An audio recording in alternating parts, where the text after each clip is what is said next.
The energy here is unbelievable, and you can just feel it from the students. You can feel the students are excited. Everyone is a part of the team. Every faculty member, every student, every teacher is there to make this place a home for everyone so that they can learn, that they can grow spiritually, academically, and that everyone can succeed in whatever they think is the best. You come in here and there's just this amazing amount of energy, and that energy is seen in the hallways of people passing each other, acknowledging each other, the way the teachers interact with the students and just with each other. We want to make global leaders. We want to make people who are conscientious of what's going on around them and can not just look at really hard problems, but can really work to solve them.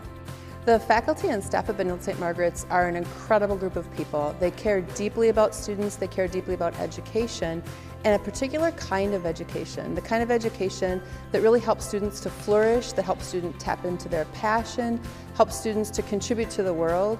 Well, it's really cool to come to a middle school that's connected to the high school because you can meet all your high school teachers and get super comfortable with the school and with everyone who works here before you even go into high school, so that your high school experience is so much more enjoyable. The ability for a little 7th grader to go up to a junior student and to be friends and to be able to explore their passions together, that's what I think exemplifies the spirit of community and family. At Benilde-St. Margaret's, we do traditional education very, very well, but where we really thrive is in providing unique educational opportunities that prepare students for the world of tomorrow. So students are inspired to learn next generation skills like creativity and problem solving and critical thinking, and they have opportunities to connect to the real world. So whether it's bringing expertise in from the outside or whether our students are going out into the world and connecting to it through forensics and biomed and engineering and journalism, there are just countless opportunities for students to have these sort of next generation academic opportunities. Students are coming here for an experience that's going to carry them through into their future. And as 7th and 8th graders, they're coming in looking forward to the high school experience, and they're getting prepared for that. And as high schoolers, they are being prepared for the next, whatever experience comes next for them. I have looked at plenty of research that says the students that we have here are going to be working in careers and in fields that are not invented yet. And the kids who graduate from BSM go out and do amazing things. I love the technology. It's something that I have found so incredibly helpful. The idea that I don't have to carry around textbooks for all of my classes, and the idea that I'm so connected using Google Docs with friends that we can do projects together. It's something that I feel like really helps your education, and it's something that you'll use in college and after college, and I think this is a good place to start learning how to use it.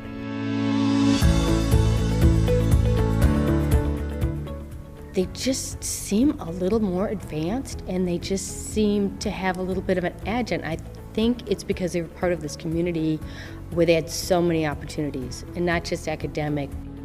BSM is a place that offers everything to everyone, and I always tell parents, get involved, and I want your kids to get involved. That's how they create their friendships. With over 29 different sports and over 30 different clubs and activities, we have something for everyone. I highly recommend that kids join an activity, even things they haven't done before. Really step outside themselves because they find they really have good experiences meeting other kids outside their comfort zone, and they quickly find how much they enjoy things, whether you haven't done it before or whether you have. These are kids that are going to do great in life, who are going to give back to the community, and that little extra something they pick up at Benilde-St. Margaret's is going to help them even be greater. There is an aura of respect in this community. It's respect. I saw it on the day that I came here. It was respect for teacher to student, student to teacher, student to student. There is a pervasive aura of respect, and we've got it, and we've always had it, and that's not going to leave us.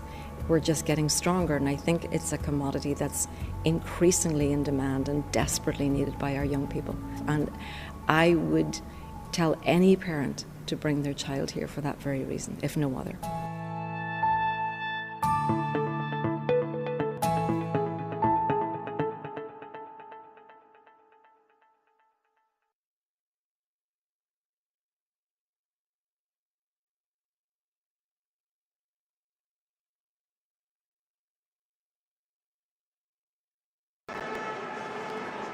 Hi, everybody. Welcome back to the St. Louis Park Rec Center for the second half of our doubleheader here on the Catholic Sports Network, joined by Bart Archer. I'm Patrick Lilia, alongside the rest of our crew, Brett Johnson, Todd Grover. Got an interesting matchup tonight, Bart. Number 4 Minnetonka coming off a big late conference win over Wayzata against Benilde-St. Margaret, who have won 6 in a row, averaged 6 goals per game over that span. Unbelievable win over Chanhassen, scoring 4 times in the last 6:15 to overcome a 3-goal deficit on Tuesday. So let's start with the Red Knights. How have they been able to turn their season around? Well, I think it just comes to playing responsible defense and having good goaltending, whether it's Limestone or Vitelli. They've come in and really done the job of getting back to that Chanhassen game. They were down by 3. They were down 6-3 going into that third period. But it was 3 goals in the last, I think, 2.5 minutes with Dylan Haynes scoring with about 35 seconds to go to give them an advantage. So those are the kind of character-building wins that this team gets. They're going to get confidence from that, but they're going to have to play their best game. But what an exciting game leading up into this one. Absolutely. So let's talk about the Skippers. They had that big win over Wayzata on Saturday. They have a date with Edina looming next Saturday, a game against Eden Prairie on Saturday and a game against Hopkins in between now and then. Sean Goldsworthy, I'm sure, making sure his team is not looking ahead to that Edina matchup next Saturday. Yeah, it'd be hard to kind of, human nature has you looking forward, but I've had the opportunity to witness both of the defeats against that Minnetonka team, and I think the common denominator is just limiting their shots and shrinking the ice. Against Duluth East, they dropped a 4-2 game at Pagel, where they had 21 shots on goal, only managed to muster 11 shots on goal against Edina. So if Minnetonka can get over the 30 shot on goal mark, Benilde-St. Margaret might be in for a long night. But if they can play responsible defensively, keep that shot total down, shrink the ice a little bit, they're going to have a good chance to win tonight. What do the Skippers have to do to win tonight against this surging Benilde team? Well, I think they're going to have to exit their zone awful efficiently. Their transition game has to be in effect and go to the net, and follow-up opportunities are going to be something that Minnetonka is going to have to jump on.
Welcome back to the Catholic Sports Network.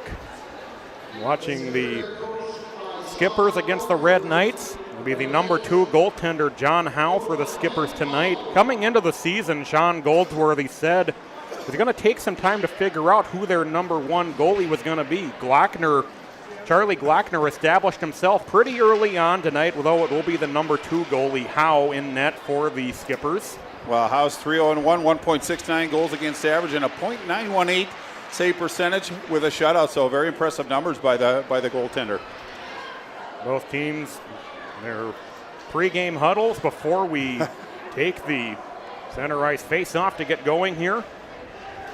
Well, and Patrick, it looks like it's going to be Carson Limestone, the freshman goaltender, taking a couple games off, where Jonathan Vitelli came in and really played quite well in goal. Got the win over the Bloomington Kennedy squad, and also got the win over Chanhassen, but it's going to be Carson Limestone that I believe is going to get the start tonight. Very good goaltender, 2.77 goals against average, 0.865 goals against, or save percentage, but he's got 3 shutouts on the year.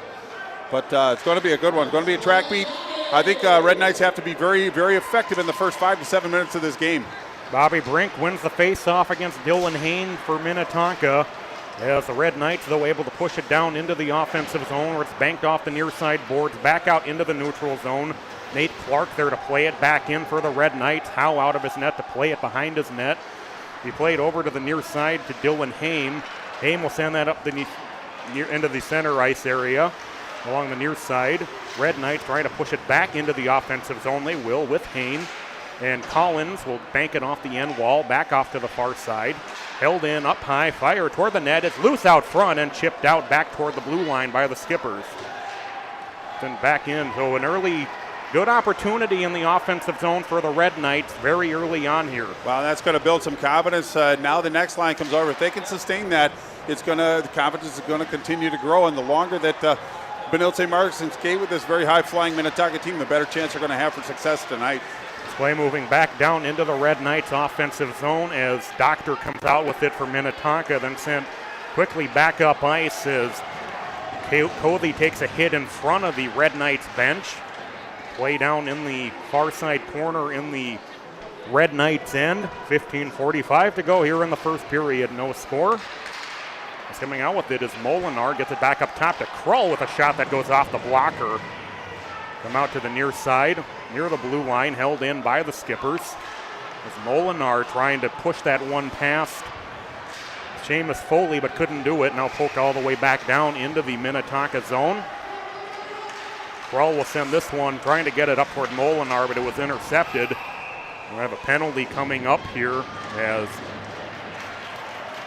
Covey was involved in a big hit, and it looks like Covey will be the one to get the gate. Yeah, it's going to be a hooking penalty very, very early in this game.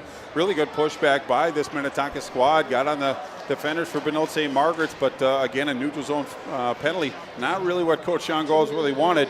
21.2% power play for this Red Knight squad. An impressive 91.4 penalty kill for Minnetonka. Collins able to win the face-off for the Red Knights. Hain held in by the Knights. Good job by Clark. Up into the far side corner. As the Skippers send it back the other way. They'll get it through to neutral ice. Here's Brink skating in shorthanded. He'll take a hit. He'll go to the ice. It'll be Hain now controlling behind the Red Knight net. Minute 40 to go in the power play. Hain will bring it back through the neutral zone. He'll send it all the way around the Skipper net. Schweitzer on the near side. It pokes its way back out. High, and that's nicely poked away by Brink.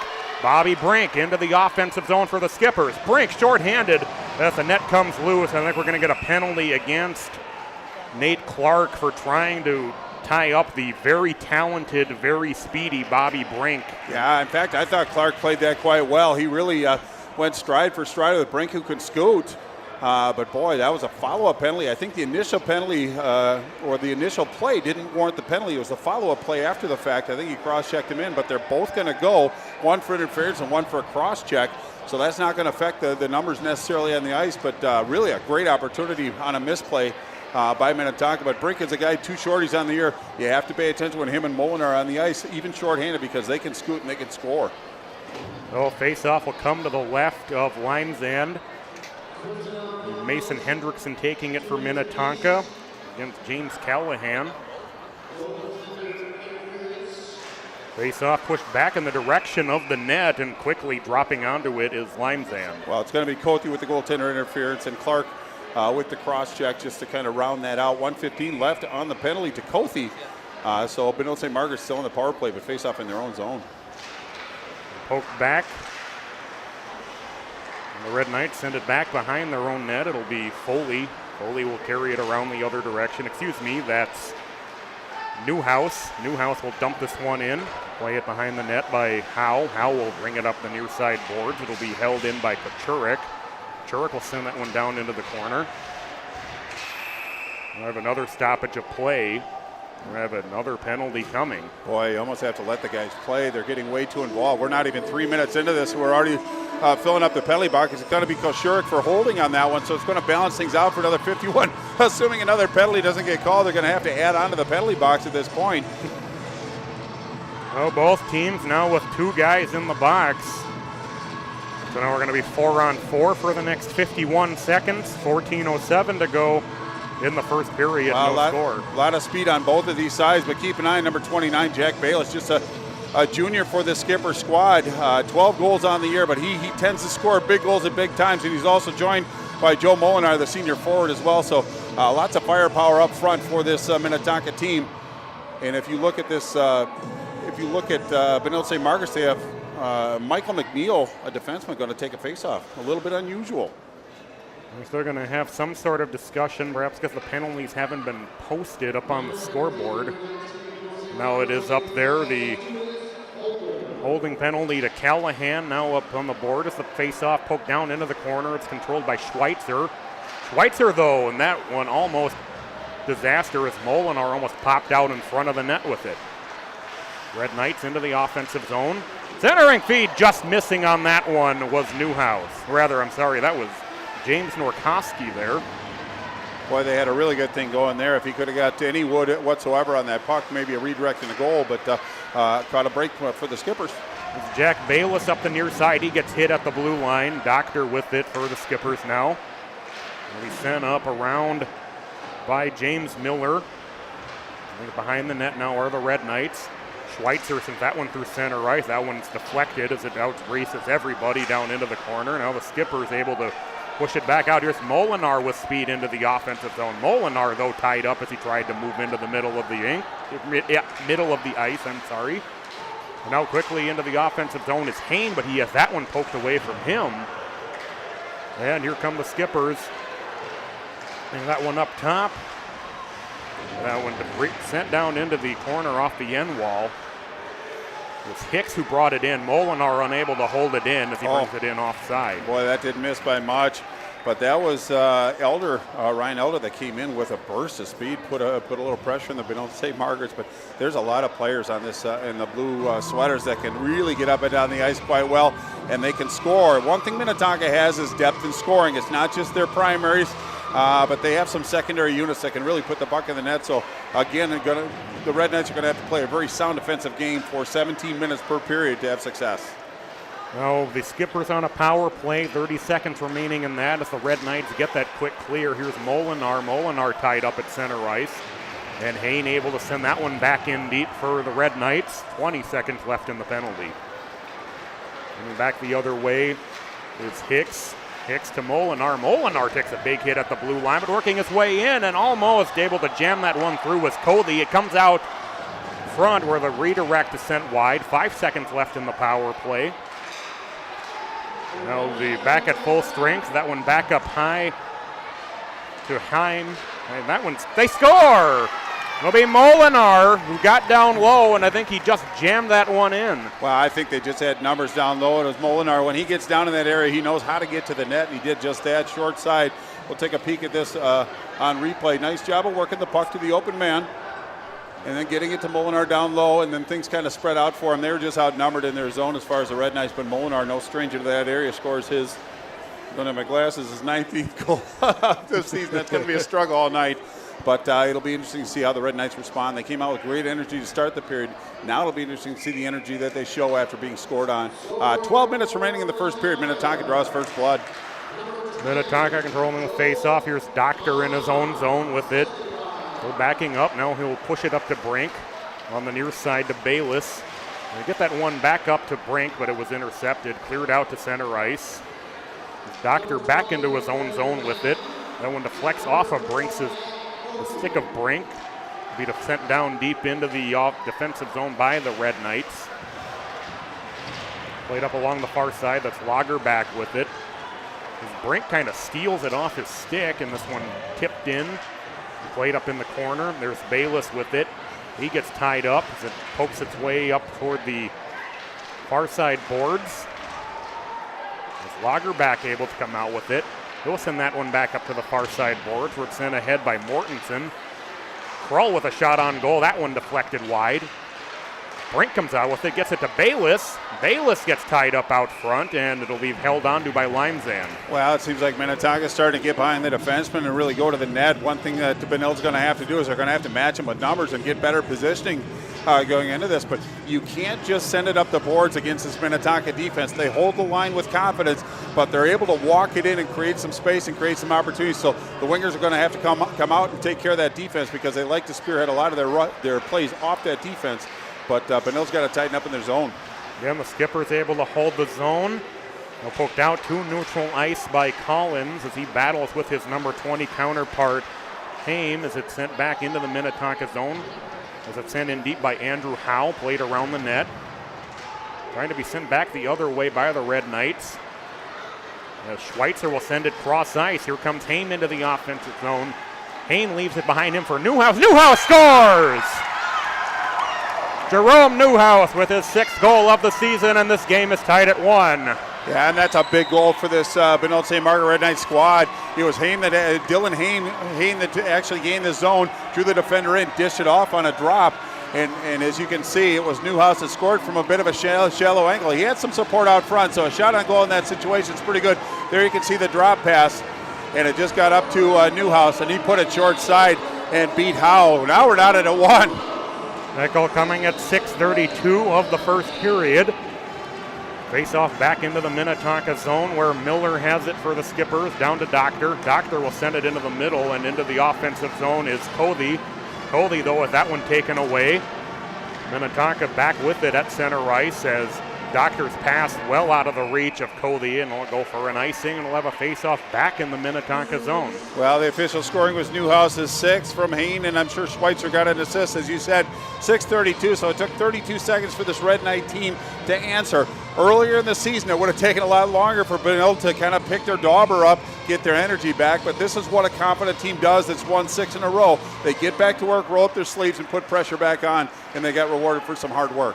Doctor controlling the face-off. He'll flip this one out to center ice. Molinar able to knock it down, but it's poked away from him nicely. Will send up the near far side boards in front of the bench areas. Minnetonka back with it in their zone. Here's Doctor. Doctor, though, unable to control that one. Trying to take that one away is Jet Johnson. And now down in the far side corner, Molinar with it. He'll flip that one into the neutral zone and then almost sent in by Schweitzer, but it was knocked off the body of Doctor. Here's Molinar into the offensive zone. Molinar centering feed and getting tied up was Covey at the last moment. Great job by Johnson to tie him up. That really was good stick. Moves into the offensive zone. There's a shot on goal saved by Howe. That was Jordan Rue. And the Skippers quickly back the other way with Miller. Miller with that one poked away from him. It's loose behind the net area. Held in at the point by Bayless. Brink trying to work his way through center ice. Pursued nicely by Norkoski. That one sent up into the netting. That was another good stick. That was either Kachurik or Norkoski. But boy, when Brink gets that puck, he's very elusive. He can create space. Took the big windup, but a nice busy stick up and out of play. Face-off now is going to be to Limestand's left. But this has been a really good pace to this game. A lot of up and down action, a lot of in-tight traffic, so a little something for everyone so far. Been impressed with the way the Red Knights have actually played their game tonight. Hicks with a shot that deflects up and off the goaltender Limesand. Minnetonka back with it in their defensive zone. Now back through neutral ice. That one out of the reach of Lagerback. Icing waved off. Back toward the neutral zone come the Red Knights. That one sent back in as it deflected off of a skate, I think. Now down to the near side with Barr. Barr getting tied up on the near side by Hendrickson. Back coming the Red Knights the other way is getting knocked off of that one as he tried to gain the zone with Schweitzer. Trying to get that one toward Barr in front of the net. Drifts back out but held in by Schweitzer. This one sent down low toward Clark. Clark able to get it back off the rebound off the boards. Held in by Mortensen. Thrown out of the reach of Bayless and dumped back in by the Red Knights. A very entertaining first period so far, Bart. Absolutely, great pace. And brings back around toward Bayless. Bayless will send that one up top toward Haim. Haim through center ice. That'll go all the way down for an icing and a face-off back in the Minnetonka zone. Well, that was a little bit of a misplay by Haim of the Skippers. Now, the confusing thing is, want to clear it up for our viewers, is there's a Dylan Haim, H-E-I-A-M, on Minnetonka Skippers, and there's a Dylan Hain, H-O-E-N, on Benilde-St. Margaret's. We'll try to put the proper inflection on the proper syllable on those, but that's something I just want to clarify so people don't get confused. One gets by Howe into the neutral zone. Hendrickson able to push that one down into the Red Knight zone as he put the hit on the far side boards. It's chipped back toward the blue line by Dylan Hain. Well done. Yeah, that one gets by Hain this time. Here's Krull. Now in the neutral zone, or defensive zone, it's Doctor. He'll play it around toward Howe. Howe will bank it off the boards. Newhouse with it now. Newhouse, if that one go off the skate of Elder. Elder into the offensive zone for Minnetonka. He'll throw that one toward the net, and it's snagged with the glove by Limezan. Boy, that's not a bad play. He had Andrew Howe, senior player on this Minnetonka Skipper team, going to the net. So if Limestone juggled that one at all, they had opportunity. But Elder's one of those kind of players. Elder and Andes and McGannon is a very, very good line for this Minnetonka team. You don't say their name a whole bunch, but they do so many things to contribute to the success of this Skipper team to date. And it's a line that Coach Sean Goldsworthy can put out in any situation, feel confident. As Molinar lets one rip off the face-off, that one goes loudly off the end wall. Still in the Minnetonka offensive zone. Center down to Molinar. Molinar working his way in, and he sends one wide. Boy, can he go to the net. Coming back around to send toward the net by Heim. Play continuing down in the corner. Molinar with it. He gets tied up behind the net by McNeil. There's a shot that goes off of Limezan. That was Nick Henry. Karams back into the neutral zone. Skipper send it in deep. Yeah, that shot by Henry was a tough one to contain. Hit him up in the shoulder area, but he deflected that rebound, whether it be on purpose or by accident, into an area of safety. So nice job by Limestone on a tough shot. McNeil getting tied up by Krull. It's sent down into the Minnetonka zone. Krull will play it off the end boards. Doctor trying to get it back behind him. Here's Brink now through center ice. Brink into the offensive zone. Will get it up for the shot that goes wide by Lagerback. I'm not quite sure where that missed, but it ended up behind the boards. Doctor able to hold it in, push it around the net. Lagerback has that one taken away. It's Norkoski. He gets tied up by Lagerback in return. That one just bleeds through, trying to get it centered to Bayless. Now down along the near side. Doctor able to put that one ahead as it ends up in the center. Doctor sends one wide. Rebound just out of the reach of Lagerback.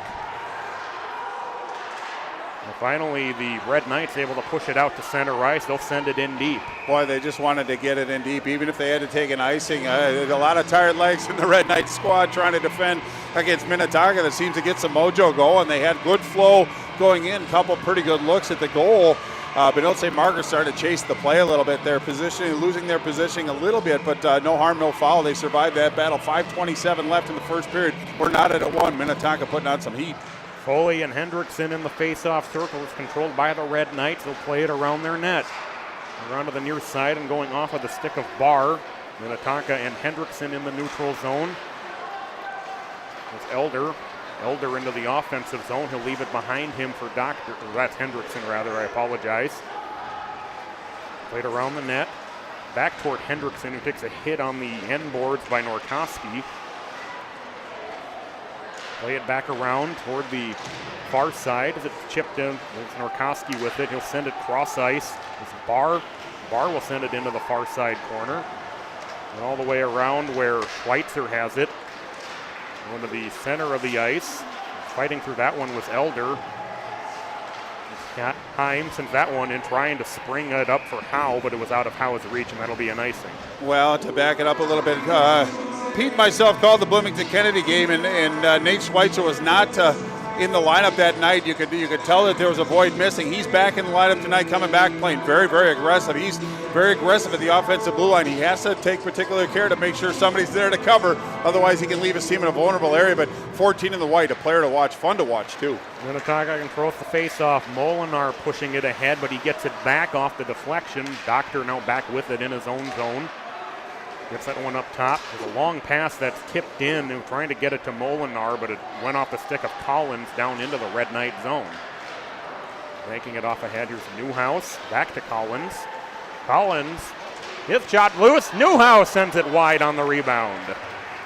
Newhouse looking for his second goal in the first period. That one pops back in front. Collins, they score! Joe Collins puts the Benilde-St. Margaret's Red Knights up 2-1. Well, they overwhelmed the Minnetonka skipper goaltender, Joe Howe. They just had so many numbers down there. They had 4 guys below the dots, including 1 defenseman, and the defenseman actually kept that play alive. So good decision by the Red Knights. Very aggressive offensive zone play, but it just came down to opportunities. They had 3 or 4. They made it count on the last one. Now they have a 2-1 lead. Confidence is building on this Red Knight. Up to the skippers to respond now. Just 4 minutes and 1 second left in this first period, but Benilde-St. Margaret's 1-goal lead. That goal coming at 12:59. Minnetonka with Lager back into the offensive zone. He gets tied up by a couple of red and white jerseys. Played around to the near side. Now back out into the, able to be held in. Here's Bayless. Bayless with a shot that goes off. And they rebound. They score. It's Brink. Well, you said Minnetonka had to respond, and there it is.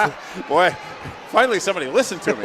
No, but it was a really nice play by Bayless. Went in. He's a player that's not unfamiliar with getting the shots between the dots. It went up and over, but the lively end glass bounced that puck back out front. It was just Brink with a quick redirect to put it in. And for Brink, that's going to be his 8th goal of the year. But he's involved in so much of the offense, and a lot of respect out of this Red Knight squad. When he gets the puck, everybody converges on him, frees things up, and Bayless will get the assist on that one. But a big goal for Minnetonka. We're not at a 2 now. That one coming at 13:23. With this one dumped down in by Heim. Played behind the Red Knight net.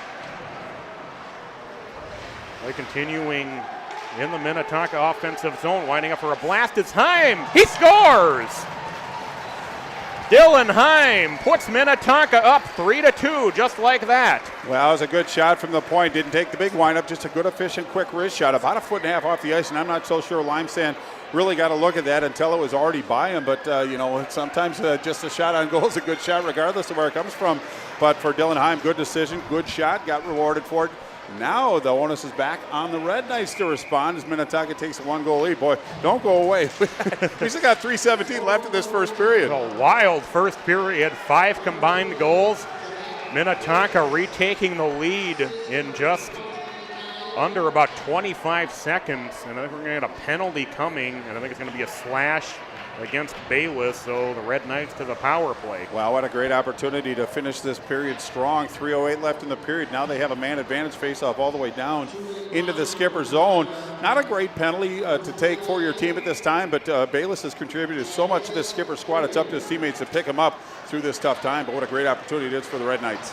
Skippers win the face-off in the defensive zone. Molinar able to send that one all the way down. Wasn't quite sure he wasn't trying to spring Covey on that one, and Covey able to get it anyway. Red Knights, though, now playing it in their defensive zones. That was kind of a 2-for-1 there. You get the clear, and maybe you get your guy in the offensive zone shorthanded. And that's something they're going to have to be aware of, because it's not going to be the last time they try to do that. They're trying to stretch him off, get him off the blue line, but that one almost succeeded. Krull fighting down there with Collins. Krull now back in battle as he falls to the ice. Got about a 5-car pile up there in the corner. Looks like South 100 at rush hour. Not too far from here, as Covey able to slap that one all the way down for a clear. Well, now they're going to get some fresh legs. Just 1:12 left in the penalty to Bayless. But Benilde-St. Margaret so far can't find the scoring area. Minnetonka's done a nice job of defending so far. Coming back the other way is Clark through neutral ice. He'll dump this one down into the corner. As Heim will bank it back, and this will be cleared going out to neutral ice, but a nice job by Hain to not let that one be sent all the way back down. Red Knights back into the offensive zone. As falling to the ice, trying to make a move was Kochurek, and that will be sent all the way back down. Well, kind of some positioning issues for this Red Knight squad. Everybody kind of got it outside their positioning, so Barr sent one back to where somebody should be, all the way down. Time ticking off the clock. Better hurry. 30 seconds remaining in the Red Knight power play, 1:35 in the period. We'll play all the way around the net. Heim will send this one up the near side. Send back into the corner. Now poked out the other way. Here's Heim. Gets that one up toward Elder. Red Knights with it in the defensive zone now as the power play about to expire. 5 seconds remaining in that. Callahan. Callahan will send that one in deep. Power play over. Minnetonka back at full strength. Callahan takes a hit on the near side from Hicks. This will get by Callahan all the way down into the offensive zone. In and on the feed, they score. Oh, net came loose before the goal. So no goal. So close though. The Molinar line just doing some major damage here in this first period. Well, it was Bayless that got out of the box. He just went to the far side blue line, got that pass, gained the zone. It was 3-on-1 at one point. Saw Brink coming in as a trailer, and tried to get it over to Molinar. First shot initially went wide, but then the net came off the moorings, initiated by Minnetonka, so face-off outside the zone, but really great opportunity for Minnetonka. But Benilde-St. Margaret dodged another bullet. We got 45 seconds left in this first period. From sent in by Miller down into the behind the net area. Trying to get it up to Collins. Collins almost losing, and that might have been disastrous with Bayless trailing him. Now down into the Red Knight offensive zone. Here's Brink in front of his own net. 30 seconds remaining in the period.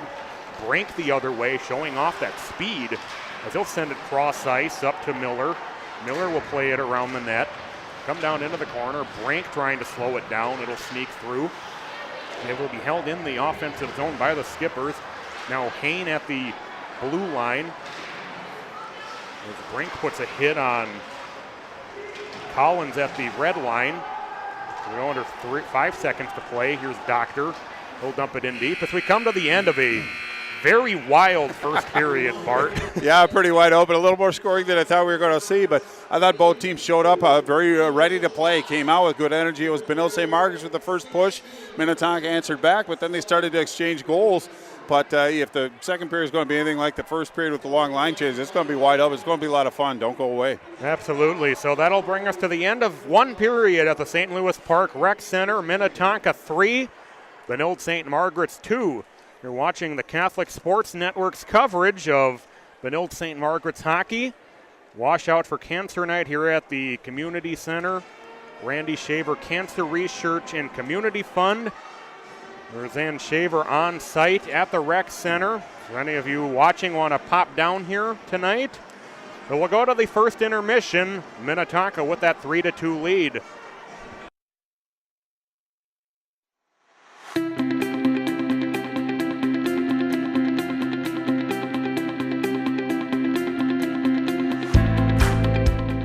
The energy here is unbelievable, and you can just feel it from the students. You can feel the students are excited. Everyone is a part of the team.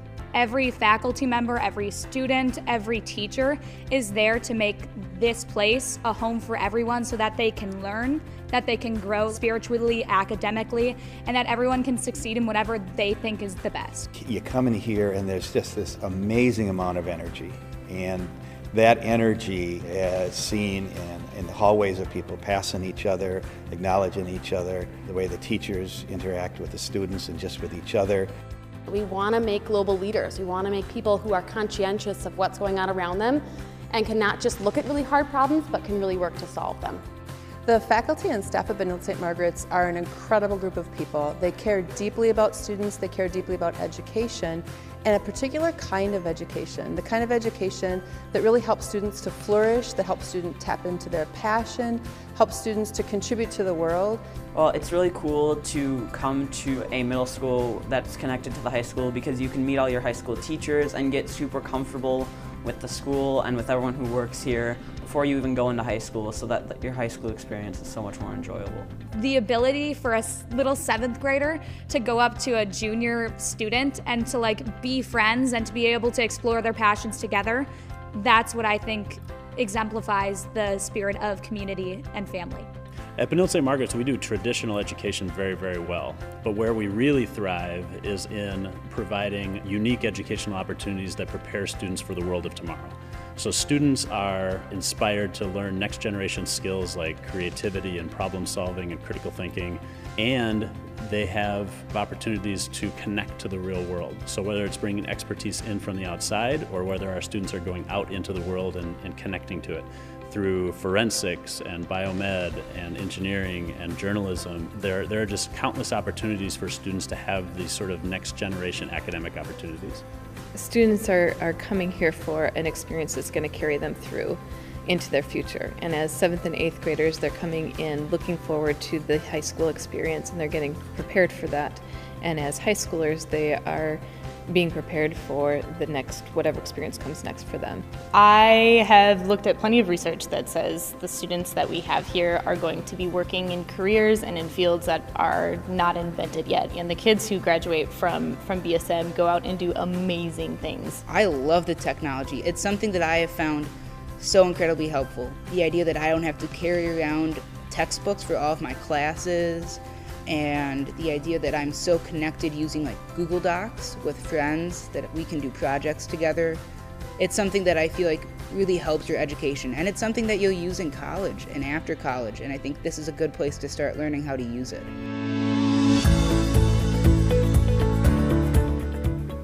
They just seem a little more advanced, and they just seem to have a little bit of an edge, and I think it's because they were part of this community where they had so many opportunities, and not just academic.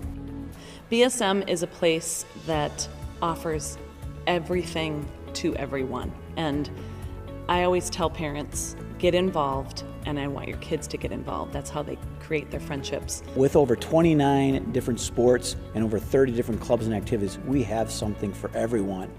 I highly recommend that kids join an activity, even things they haven't done before. Really step outside themselves, because they find they really have good experiences meeting other kids outside their comfort zone, and they quickly find how much they enjoy things, whether you haven't done it before or whether you have. These are kids that are going to do great in life, who are going to give back to the community, and that little extra something they pick up at Benilde-St. Margaret's is going to help them even be greater. There is an aura of respect in this community. It's respect. I saw it on the day that I came here. It was respect for teacher to student, student to teacher, student to student. There is a pervasive aura of respect, and we've got it, and we've always had it, and that's not going to leave us. We're just getting stronger, and I think it's a commodity that's increasingly in demand and desperately needed by our young people. And I would tell any parent to bring their child here for that very reason, if no other.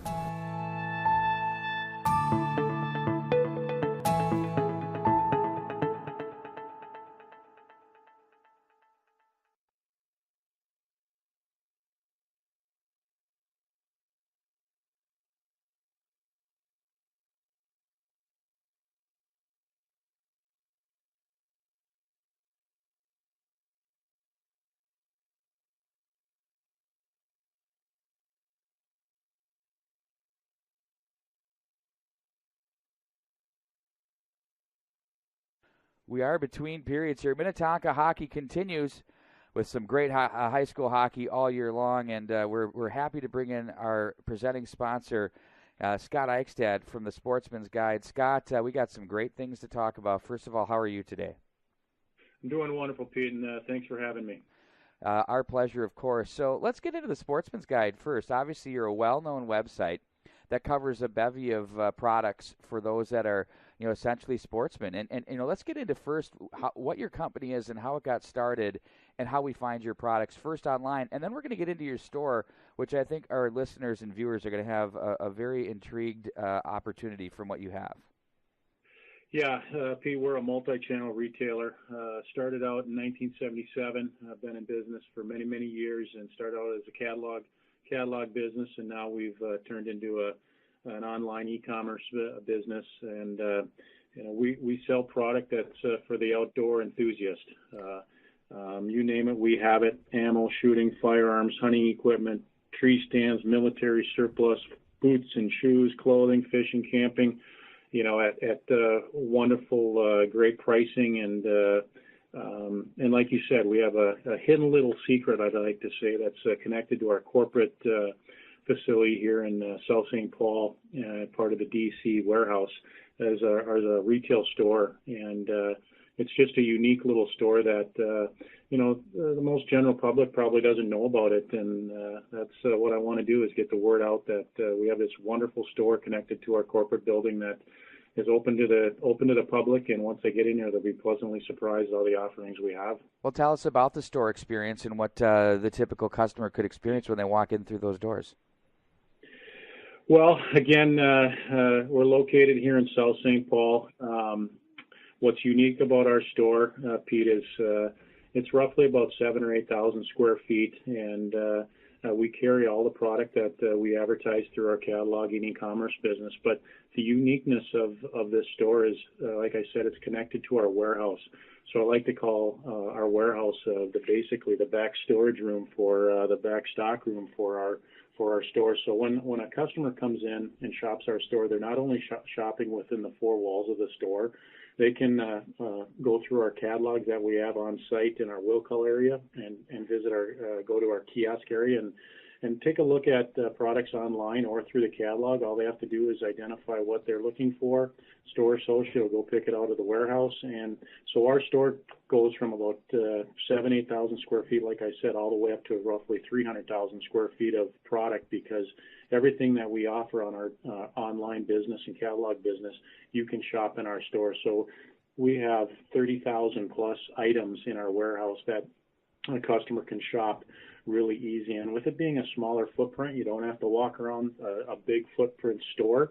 You can go to one area, look through a catalog or on web, and we'll do all the work in regards to go get the product, bring it to you, have you do a try, fit it on, try it, touch it, feel it. And so I think that's the biggest uniqueness of our store, that it's a smaller footprint. It offers everything that your big brick and mortar stores do. But it's conveniently located right connecting to our warehouse, which makes it very convenient for the consumer to shop a variety of product that we offer. So it's great, because it's one thing to be able to browse online, and you could even browse online if you want, but then you come to the store, and as you said, you can touch it and feel it, try it on if it's an apparel or clothing type item, and actually have the experience of the depth of what a lot of stores can only carry so much due to space, but you just said 300,000 square feet of warehouse space and all the product you need. The other thing that's really amazing is how easy it is to get to your location. It's right off 494 in Concord in South St. Paul. Absolutely. Take Hardman off of 494 right here in South St. Paul, and it's we've got a big billboard sign right on the freeway there that acknowledges our store, and very convenient and easy to get to for the general public. And again, like you said, it's easy to shop, and it's that hidden little secret that we're trying to get out there to the general public in the Twin Cities. And if they know our online business, why pay for shipping costs? You can drive right on down to our store and get the product without any shipping and handling fees. And if you're from the greater Minnesota area and you're coming to the Twin Cities for family visits or whatever it would be, maybe through the holiday season or just on a random weekend, you might want to schedule that in if you're an outdoorsman and come on into the sports. Hi, everybody. Welcome back to the St. Louis Park Rec Center, Catholic Sports Network. Presented by Sportsman'sGuide.com. Minnetonka leading 3-2. Just so much to dissect from that first period, Bart. Yeah, indeed there was. Scoring open at the 6-minute mark, and it was Molinar with his 19th from Heim and Hicks. And then Benilde 32 seconds later answered back. It was Newhouse with his 6th goal from Hain.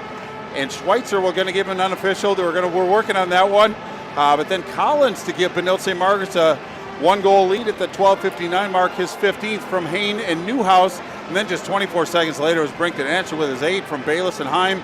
And then 19 seconds after that, it was Heim scoring his 2nd for Minnetonka from Bayless. So Bayless a couple helpers late in that period, but that's where we stand right now, 3-2 Minnetonka advantage.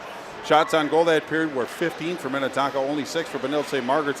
23 shots attempted by Minnetonka, only 9 by Benilde. So Benilde needs a little bit more offensive zone time to kind of get back into the flow of this game. But Minnetonka really kind of had their way in the last half of that period, but Benilde did a pretty good job of hanging on. So even though you said Benilde not having a lot of shots, but when they are getting the puck to the net, they've been able to get it past Howe. So more of that might equal. Absolutely agree. Well, I think what they really need to do, their mission statement should be get the puck in, get it deep, get it to the net, and go to work. So far, they've had great success. It's just the number of opportunities has been a little bit limited. But this Benilde-St. Margaret's team in their last 12 games, Patrick, Hain has 13 points, Kachurik has 16, Collins 17, and Newhouse kind of rounding it out with 10.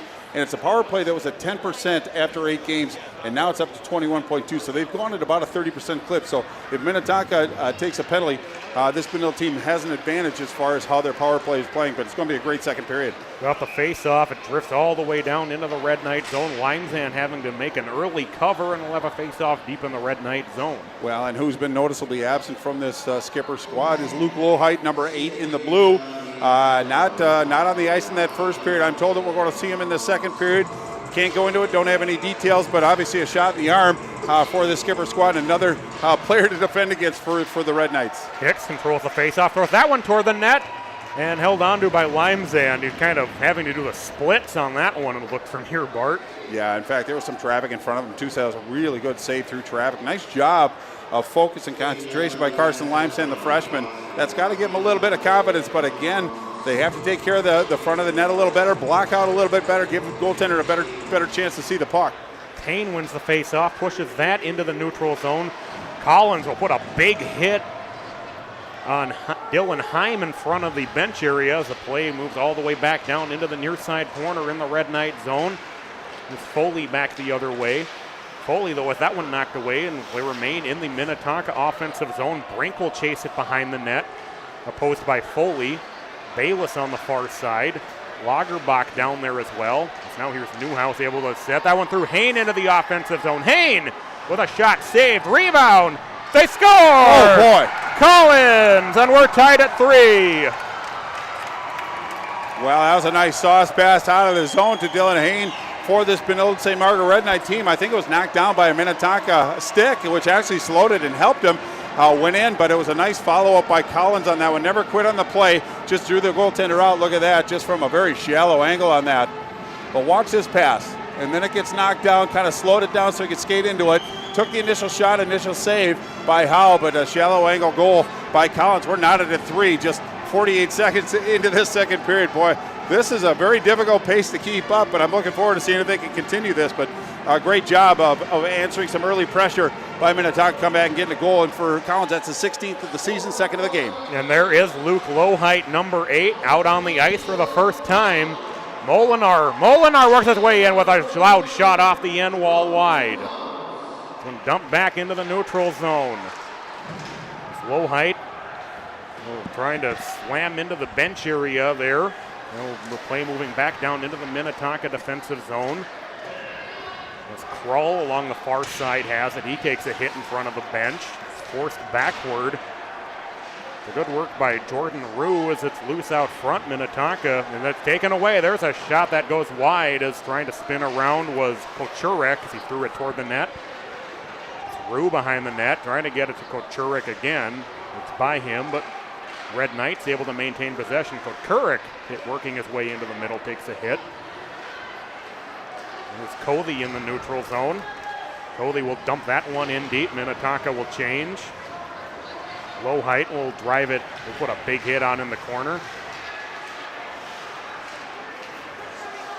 With that one taken away from Hicks into the offensive zone. There's a shot high over the net by Kochurek. Red Knights maintaining the offensive pressure as it's poked back toward the bench area. Hendrickson getting it up to Elder. Elder into the offensive zone. He's trying to work his way around Clark, but Clark tied him up. It's in the corner. Working it back the other way behind the net. As Norkowski ties up his man behind the net. Red Knights back the other way into the neutral zone. It's Barr. Barr gets a couple of hits, and there's a shot that goes wide and brings its way around in front of the bench. There's another shot that's deflected off the pad of Howe up into the netting. Well, Minnetonka doing a good job at least of keeping the Red Knight attack on the periphery. That one rang around, another follow-up shot, but nice job by Howe to ramp it up and out of play. If you give up a goal as a goaltender, you want to kind of touch the puck quickly. He ramped that one up and out of play. Face-off to his left. A very dynamic defensive duo for the Red Knights on defense. Generally it's Schweitzer and Clark. This time it's going to be McNeil and Clark, or McNeil and Schweitzer, but there's a lot of good offensive skill in the back line for Benilde-St. Margaret. If they can incorporate that, it'll have to change the dynamic of how this Minnetonka team defends. With Doctor tied up behind the net, it's face-off continuing to be played in the Minnetonka zone. Now they'll push it out to neutral ice. Sent right back in by McNeil. It'll be played around the net there, where Miller has it. Miller leaves it for Doctor. Doctor sends that one all the way through. It touched the player, so icing waved off. Tipped back the other way by the Red Knights. Up in front of the bench area, Doctor up to get it. And send it cross ice near side for Miller. Forcing the Skippers to have to play it deep in their own zone, Bart. Yeah, in fact, but the Skippers' defense is so calm the way they go about their business, especially Grant Doctor, the junior defender. He's very calm, really plays a very quiet but effective game. And even if the forecheck are on, he can dangle in traffic in the proverbial phone booth, so to speak. So I think Coach Hillen has a dramatic effect on this defensive core. And they're without Josh Lutke, one of the better defenders in the state of Minnesota, so they've had their challenges. But it's the next man up, and they've done an outstanding job so far this year defending, but very calm on the back line for the Skipper squad. Was this one able to be dumped in by Time? It's played behind the net. As Cody tied up by a couple of Red Knights.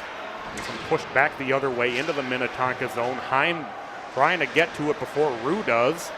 Krull with it now for Minnetonka. He'll send it near side. It'll be behind Cody. It'll bank its way into the offensive zone for the Skippers, but it'll reach the red line first, and we'll have a face-off back in the Minnetonka zone. Well, they hit the rewind button a while ago against Edina Minnetonka at Braemar Arena. Edina went after Minnetonka's defense with some vigor early in the game and put the body on them and really kind of softened them up a little bit. If the Red Knights can kind of do that, they don't have the size necessarily, and they don't play that physical brand, but if you don't have the size, check the hands, but really kind of make them uncomfortable, so they have to put their head on a swivel. If they can do that, they're going to have a great chance for success tonight. Molinar has to play it back behind his own net. Krull up to Cody, cross-ice pass, Molinar as he gets tied up, and a penalty coming against the Red Knights. Wow, that's just a skill play by Molinar. He's very elusive, very hard to really get a good clean shot at, but just reached out a little bit and kind of held him up, so it's going to be Callahan that's going to go to that box for the Red Knights. Great opportunity for the Skippers. Skippers have a 24.6 power play. They're 18-65. But a pretty impressive penalty kill for the Red Knights. 82.9, room for improvement, but it's pretty effective. But Minnetonka's got a great opportunity right now to take back the momentum that Benilde has had early in this second period. Minnetonka controls the face-off. Doctor. Watch how smooth he is. Unrattled. Bayless back up to Doctor. Trying to get down low. Brink reversing direction. Get it back up to high to Doctor. Near the St. Louis Park logo. Bayless back down low to Brink. Going to pop that one up. It comes loose out front, and Minnetonka able to come back out with it. Doctor back up high, down to Brink. Minnetonka just methodically able to hold this one. There's a centering just out of reach of Lagerback. That one goes off the side of the net, and it's cleared. That's a good save by Limesand on that. That was really the only opportunity for a shot that Minnetonka had. Very patient on the power play, waiting for that shot. They got it, but Limesand nice side to side to cover that space up. Minute 10 remaining in the penalty. Molinar into the offensive zone, but it's sent right back out. Doctor back to get it in his own zone. 1 minute remaining in the power play. Bayless takes a hit. That's Elder who took the hit there. Back to low height. Send that one up high to the far side. Now into the corner. Get that one back down to low height. It was out of his reach, but he's able to corral it before it crossed the blue line. Molinar in the corner. He spins his way out.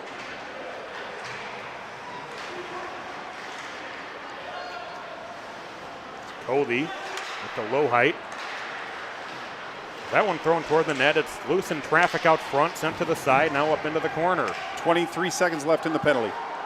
There's a shot on that's deflected and blocked. Low height still able to hold the zone. Low height takes a hit, and I think it's going to be another penalty coming against the Red Knights. Well, and I believe that's going to be Norkoski that's going to go. Just got a little aggressive. You can't check with your stick, but did it in front of the referee, extended the arms.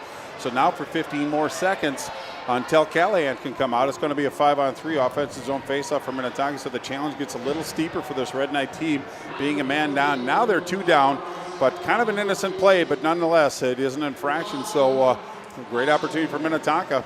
But it's been a good kill for the Red Knights so far. It's just going to be a question of whether they can survive this 15 seconds and then get some fresh legs out on the ice. Brink wins the face-off against Newhouse. Doctor able to hold the zone. Doctor winds up for a blast that's blocked in traffic and cleared out. That should do it for the 5-on-3, but still going to be a minute 45 or so of 5-on-4. Yeah, it's a gutsy block by Schweitzer. He walked right in front of that and blocked it. I think it stung him a little too. Molinar into the offensive zone. Gets that one back up high to Doctor. Molinar. Doctor at the logo for St. Louis Park. Doctor says that one redirect. It's loose out front. Still loose and covered up by Limesand. Oh boy, it was a good shot by Doctor. Just had eyes, made it all the way through. Limesand made the first save. Then the puck started to move a little bit, but really good support by the Red Knights to really close that gap. That was a great opportunity for the Skippers. Couldn't cash in on that one, but again, good pressure on that. But Limesand keeping his team buoyant. 1:22 left in the penalty to Norkoski. Benilde-St. Margaret's hanging on right now, doing pretty well, being a man down. Absolutely. So it was a very brief 5-on-3, but Minnetonka still put on some pressure there. And now still 1:22 remaining in the overall power play time. As the face-off still loose in the circle, it's banked out to Doctor. Doctor holding for Minnetonka. Bayless will get it down low for Lohai, trying to get it up to Krull, but Krull couldn't control it. Lager back, tips that one back toward Lohai, who's out in front. It's loose still. It's still loose out front. There's a shot by Krull that goes wide. Wow, there's a lot of bodies in front of that net. Krull able to shove off the hit from Collins, but that tied him up enough for the Red Knights to be able to clear. We're down to 51 seconds left in the penalty to Norkoski. Minnetonka in their own zone. Doctor along the near side, low height. As he gets knocked off the puck as he gained the offensive zone. Elder trying to fight off a couple of sticks. He'll be able to hold possession. Now Molinar with it, gets it back to low height. That was a shot that goes off high off the glass. Hicks able to get it up to Cody. Now down low to low height. That one intercepted, trying to get it down low to Molinar, and it's cleared. Well, I think Seamus Foley's kind of kicking himself a little bit. He had plenty of space to move. They had numbers as well, but icing it is not a bad play. Make him come the full 200 feet, but he had a better opportunity, and I think he realized that after he ditched that puck. Molinar plays it all the way around to Elder. Elder pokes it back to low height, back to Elder. Elder driving toward the net. Low height. Power play over. Molinar sends one through the blue. Able to be held in by low height as he has to dump it in with the oncoming Norkoski out of the box. Great kill by the Red Knights. He played behind the net, gets it back to Molinar in the corner. Hicks, a nice job with the body to block that one by Mortensen, and the Red Knights able to gain the offensive zone. It's loose out front and still loose, and now in the glove of Howe. Well, nice penalty kill by the Red Knights. I think came down with energy. It was Ian Barr that raced up the left side. He's got some wheels, but it was a pretty nice angle by Hicks on that one, forcing him to the outside, but the puck did squirt back out in front as Barr had a little support. Then it got a little trying for Minnetonka, but nice job by Howe to keep that puck out of the net. 8:33 left in the second period. Benilde-St. Margaret's dodged a bullet on that 5-on-3. A really nice kill. That's got to give him some energy on that bench as well, but it's got to also kind of make Minnetonka sag just a little bit when you get an opportunity like that and you don't cash in. They're no worse for the wear, but again, energy from the Red Knights. You can feel it and see it on the bench. Yeah, it's like everything is hold your breath right now in this game, Bart. That's the way it should be, right? Absolutely. Going to poke back up into the corner. Doctor will play it around. Gets to Elder slowly. He's able to push it out into the neutral zone as he takes a hit. It's Warner tied up as he tried to gain the blue line. Goes back down to Clark. Clark will play that one in deep and go behind the net. Doctor will chase it before he gets tied up by Mortensen. And the Skippers back the other way into the offensive zone with Henry. Henry, man falls down. And just trying to get down low, and I think a body got in front of that pass. That was Clark. It was a great play. Vulnerable moment. And the play moves all the way back down into the skipper zone. It's up in the far side corner. It's played around to Elder. Well, nice job holding it in by Hain. Hain circling. Hain trying to get it down low. It did end up down low off the deflection. It's still loose. Trying to bank it off the goaltender. It's still loose. If at first you don't succeed, right? Yeah, Try again. As Hain ends up with it in the corner, Doctor chasing him. Hendrickson almost puts the hit on Hain there. Minnetonka able to gain the neutral zone. And that one dumped in by Elder and play it around the net. Trying to spring Hain going the other way up the near side. And they gain the offensive. Collins and just snuck through to Howe before Norkoski could get his stick out to try to redirect that one. Well, actually, it was Newhouse on that one, but a very effective line. It was Hain that gained the zone to Collins. Collins saw his teammate breaking. Nice redirect, but Howe made himself look pretty big. But I think, you can't really put Minnetonka on the roast, but I think that the Benilde-St. Margaret's forecheck is making them a little uncomfortable, getting rid of the puck a little quicker than they want to, but very effective forecheck. Hicks has that one taken away, and it scoots through up to the far side corner. So these Red Knights are just making Minnetonka work for everything. Well, they're engaged, and they're winning some one-on-one battles as well. That was offsides only by a lot. As Brink carrying it in with only about 2 guys, about 2 full body lengths ahead of him. But I just like the puck support from this Red Knight squad. They're not only engaging in one-on-ones, they're winning them, but there's options once they get the puck. But they're getting the puck in front of the goaltender, Howe, and really putting some pressure on. So far, so good for the Red Knights. Minnetonka's not playing poorly. I think the Red Knights just turning up their game after that penalty kill. Lagerback pushed that one in deep for the Skippers. It'll be up in the far side corner. Comes out to Lagerback, and he gets tied up as he tried to drive toward the net. Red Knights back the other way with Kochurek, but he loses that puck. Lagerback back into the offensive zone. Kochurek, though, able to catch up to it, push it back out to neutral ice. Lagerback, he takes a hit from Clark. Brink, he'll shrug off a hit. He'll play the puck behind the net. Reverse direction, take another couple of hits, and this time he actually does have the puck poked away from him. But Minnetonka with Doctor able to hold the zone. Doctor into traffic. It's still loose out front. Still loose, and it's poked back toward the blue line. Skippers will dump it in deep. They'll push it back in, and now the Red Knights push it back out. Doctor in his own zone with it. Pushes one up toward Lagerback, but that's out of his reach. That'll be an icing. Boy, just misfired, but Minnetonka, a nice little sequence right there, put some pressure on, but it was the Red Knights who are playing sound positionally, supporting the puck, supporting the play. So, Limesand, if called upon, makes the initial save, but Benilde is clearing the rebounds out, limiting the second chance opportunities, and possession is a great defender. So far, Benilde's been possessing the puck. We're 5:51 left in the second period. We're not at a 3. Collins taking the face-off against Lowhite. Loose in the face-off circle. Skippers come out with it through neutral ice. Covey to the blue line. Covey driving, tried to get it to Molinar, but Molinar was tied up. It goes all the way through. Played all the way back around. Here's Lowhite in the corner. Lowhite still pokes it back around Molinar. And swipes her back the other way, trying to get it cross ice to Mortensen. Mortensen and Norkowski down there on the near side. Kroll behind his own net will get it around to Doctor.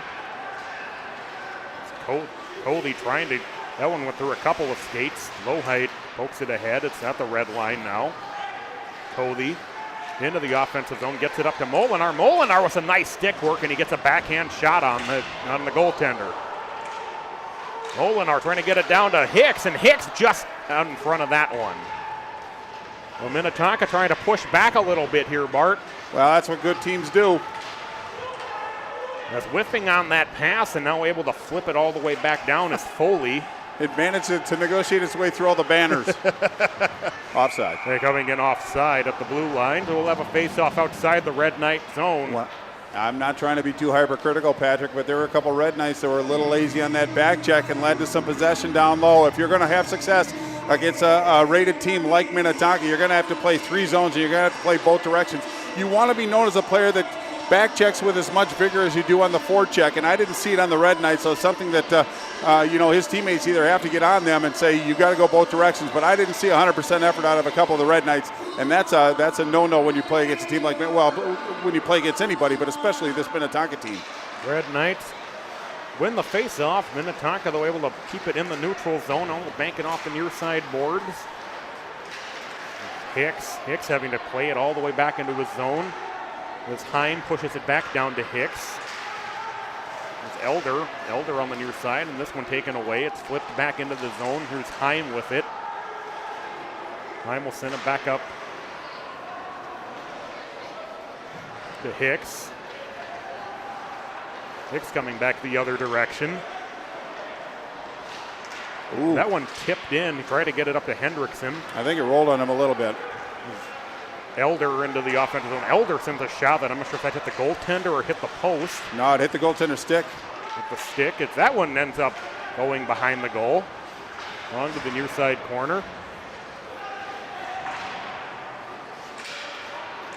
Miller sending it into the middle. It's still loose out front. Now it's poked away by Collins, able to be held into the offensive zone.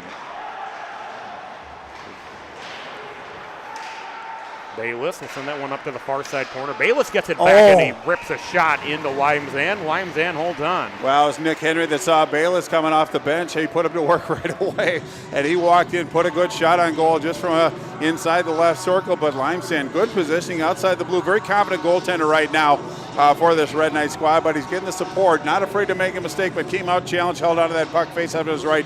3:26 left in the second period. We're tied at 3. Been a good one so far, Patrick. Lagerback will chase it behind the net.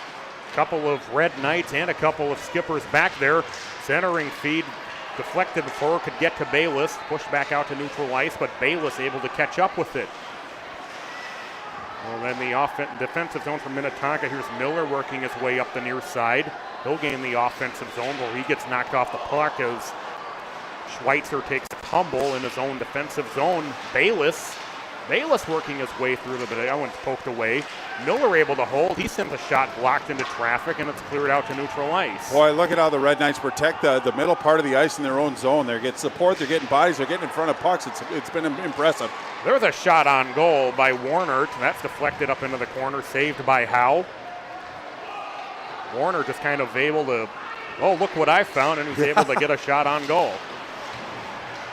It's sent back into the neutral zone as Miller takes a hit at the blue line.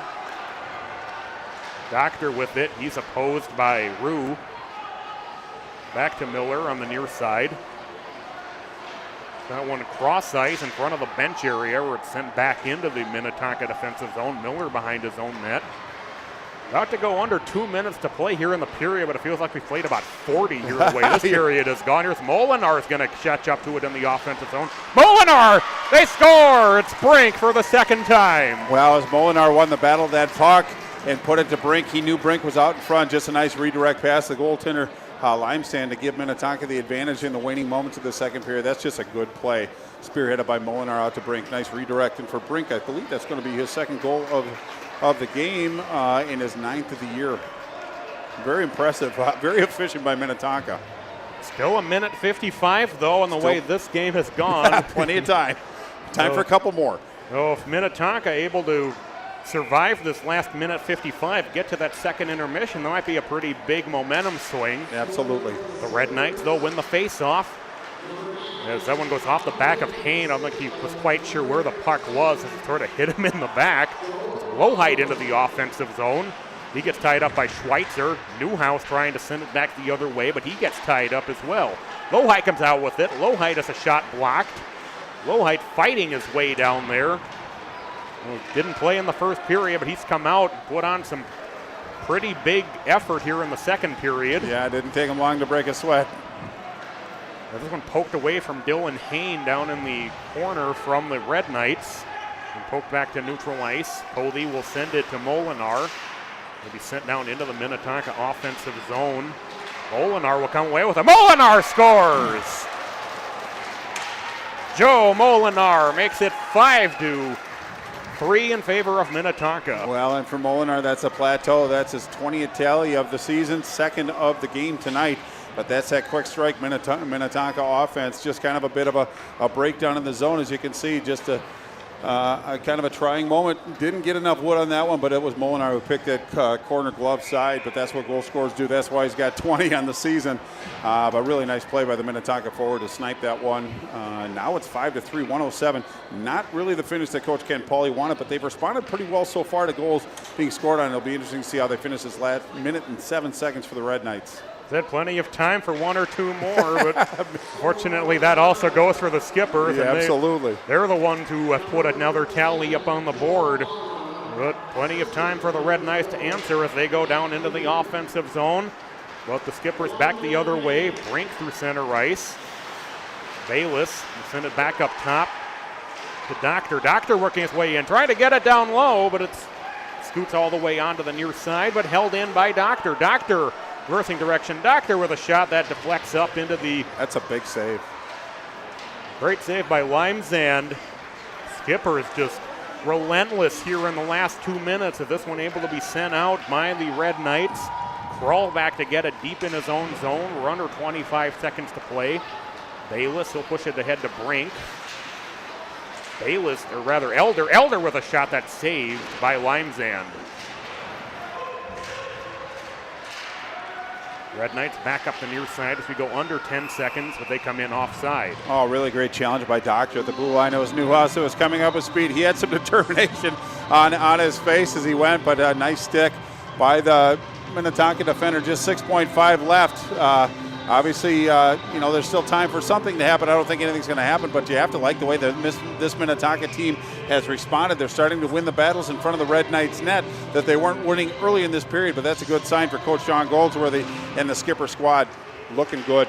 Red Knights control the face-off. We go under 2 seconds, 1 second, and that'll bring us to the end of another wild period, but it's the skippers who are able to put up those 2 late tallies. Bart. Absolutely, and that's what good teams do. I mean, they respond, and once they get that energy on the bench, everybody wants to get involved, so they raise their level of play a little bit. But I think the period came at the right time for the Red Knights. Their wheels were starting to wobble a little bit, starting to lose a little bit of their structure and chase the play. So the fact that they can go in, regroup, come out with energy, and maybe punch one in. If you'll remember, 28 seconds into the second period, it was Benilde-St. Margaret that came out and scored and took the lead. Obviously, they're 2 really effective shots down, but I like for him to go to work early in this third period, but it promises to be a good one if it's anything like the previous 2. So what does Ken Pauley say to his team in the locker room that they just gave up those 2 late goals? They fought hard, but they're kind of slipping a bit. Well, they're playing against a very good team, but again, they're giving them too much room to move. You have to shrink the ice a little bit, get in their way, but positioning. I think it's all positioning. If they can interrupt the passing lanes, get in their way, don't let them generate some speed. But first thing is getting out of their zone. If they can't get out of their zone, that's where Minnetonka really kind of jumps on you pretty quick, as we saw in the waning moments of that second period. But just be a little bit more calm with the puck. Don't look to just get it out. Just get rid of it. Sometimes it's better to just eat the puck than it is to put it on the stick of a defender. But just get out of the zone and keep doing what they were doing. They did a lot of really good things up to this point, but just 2 little blemishes on that. But I look for them to be very focused and get back to the structured play that they had early in this second period. We'll go to the second intermission here at the St. Louis Park Rec Center. Minnetonka 5 and Benilde-St. Margaret's 3. You're watching the Catholic Sports Network presented by Sportsman's Guide.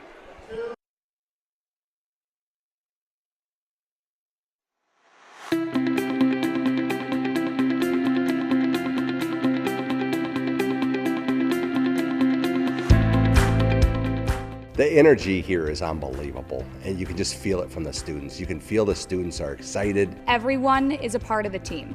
Every faculty member, every student, every teacher is there to make this place a home for everyone so that they can learn, that they can grow spiritually, academically, and that everyone can succeed in whatever they think is the best. You come in here and there's just this amazing amount of energy, and that energy is seen in the hallways of people passing each other, acknowledging each other, the way the teachers interact with the students and just with each other. We want to make global leaders. We want to make people who are conscientious of what's going on around them and can not just look at really hard problems, but can really work to solve them. The faculty and staff at Benilde-St. Margaret's are an incredible group of people. They care deeply about students, they care deeply about education, and a particular kind of education, the kind of education that really helps students to flourish, that helps students tap into their passion, helps students to contribute to the world. Well, it's really cool to come to a middle school that's connected to the high school because you can meet all your high school teachers and get super comfortable with the school and with everyone who works here before you even go into high school, so that your high school experience is so much more enjoyable. The ability for a little 7th grader to go up to a junior student and to be friends and to be able to explore their passions together, that's what I think exemplifies the spirit of community and family. At Benilde-St. Margaret's, we do traditional education very, very well. But where we really thrive is in providing unique educational opportunities that prepare students for the world of tomorrow. So students are inspired to learn next generation skills like creativity and problem solving and critical thinking, and they have opportunities to connect to the real world. So whether it's bringing expertise in from the outside or whether our students are going out into the world and connecting to it through forensics and biomed and engineering and journalism, there are just countless opportunities for students to have these sort of next generation academic opportunities. Students are coming here for an experience that's going to carry them through into their future. And as 7th and 8th graders, they're coming in looking forward to the high school experience, and they're getting prepared for that. And as high schoolers, they are being prepared for the next, whatever experience comes next for them.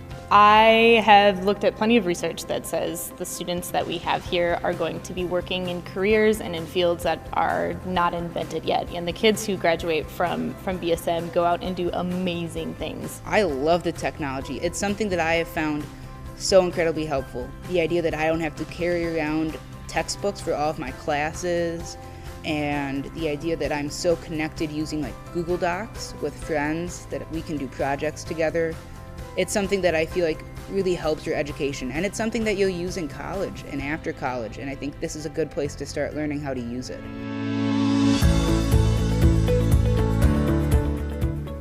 They just seem a little more advanced, and they just seem to have a little bit of an edge, and I think it's because they were part of this community where they had so many opportunities, and not just academic. BSM is a place that offers everything to everyone. And I always tell parents, get involved, and I want your kids to get involved. That's how they create their friendships. With over 29 different sports and over 30 different clubs and activities, we have something for everyone. I highly recommend that kids join an activity, even things they haven't done before. Really step outside themselves, because they find they really have good experiences meeting other kids outside their comfort zone, and they quickly find how much they enjoy things, whether you haven't done it before or whether you have. These are kids that are going to do great in life, who are going to give back to the community, and that little extra something they pick up at Benilde-St. Margaret's is going to help them even be greater. There is an aura of respect in this community. It's respect. I saw it on the day that I came here. It was respect for teacher to student, student to teacher, student to student. There is a pervasive aura of respect, and we've got it, and we've always had it, and that's not going to leave us. We're just getting stronger, and I think it's a commodity that's increasingly in demand and desperately needed by our young people. And I would tell any parent to bring their child here for that very reason, if no other.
Welcome back, everybody. Second period highlights. Benilde got on the board first early in that second period, Bart. Yeah, and that was a pass from Newhouse. Newhouse a little Sasha to Hain. Hain took the shot on goal, but it was a follow-up that was impressive right there. It was Collins that snuck in for his 16th goal of the season. There you see it again. Good shot on goal. Good save by Howe. A little bit of a juicy rebound, but it was Collins that scored from a very shallow angle to knock this 1-3. Good energy from the Red Knights after that particular goal. So we stayed tied at 3 for the vast majority of the second period, but Minnetonka breaking through late in the period for a pair. We'll start with Brinks. Yeah, you're going to see Molinar win the battle. It showed pretty good speed, patience, waited for the right time, and it's just a redirect by Brink. Beat Limesand pretty clean on that. That's just a good play.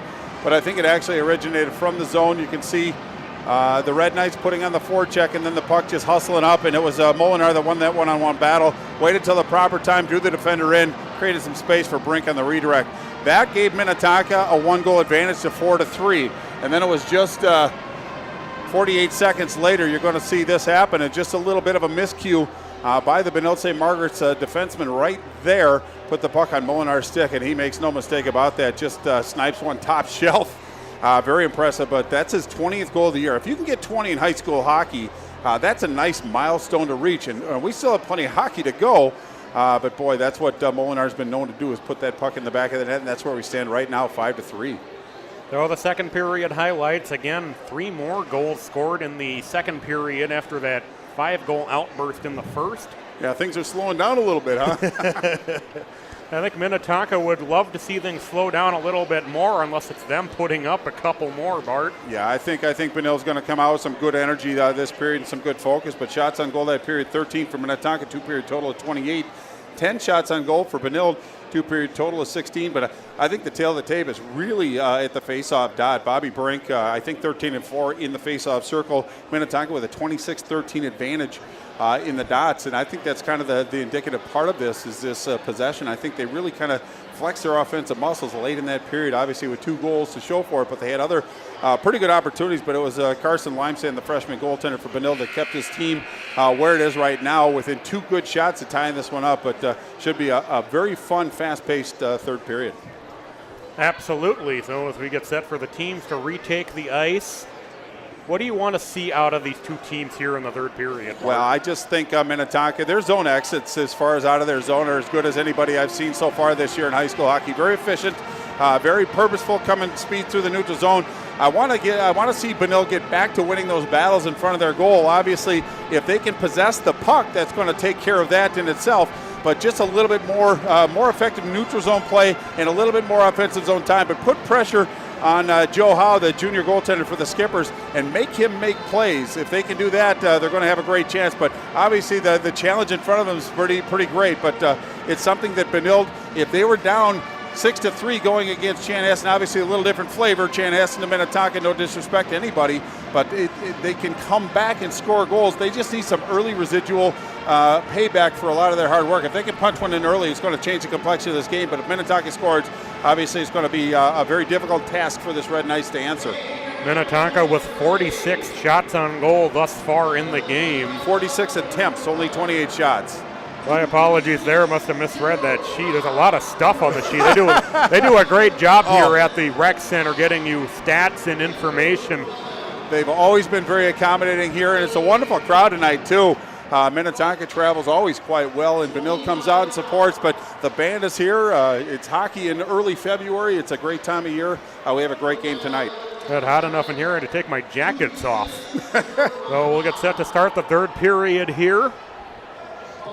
It'll be Hain taking the face-off for Benilde-St. Margaret's. I don't think it'll be Brink. I've seen that combination match up in the face-off circle a few times tonight. Yeah, Brink, Bayless, and Lagerbach. That's a very formidable offensive line. But again, Ken Pauly countering with his Hain, Collins, and Newhouse line. So they've got some skill as well. So mano a mano. Let's go.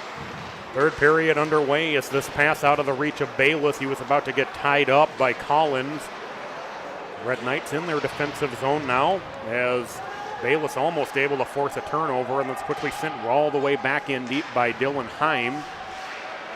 Played around the Red Knights net onto the near side. Collins, with that one taken away from him, was able to push back toward the blue line, and those Lagerbach is Brink working his way in. Brink, he scores! Wow.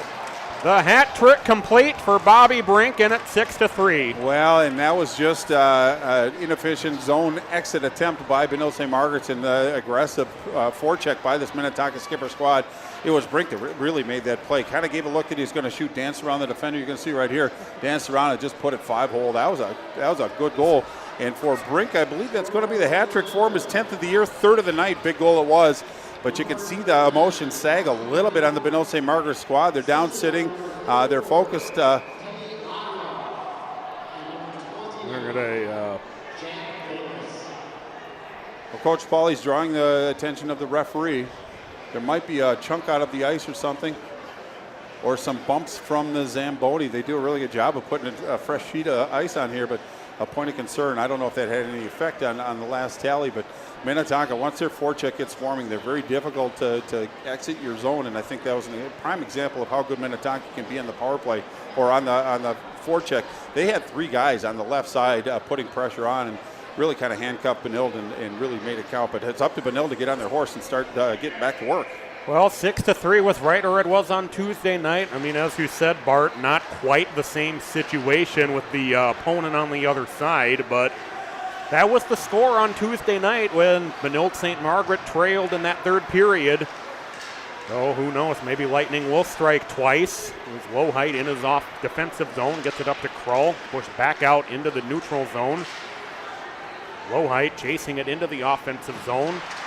Be beaten to that one by Kochurik. Played around the other side. It gets through Kochurik. Krull able to send it back down into the corner behind the net. Lowhite back there to put a hit on. Coley down there as well. A couple of Red Knights, including Schweitzer and Foley. And Foley lost the stick. Doctor comes out with it.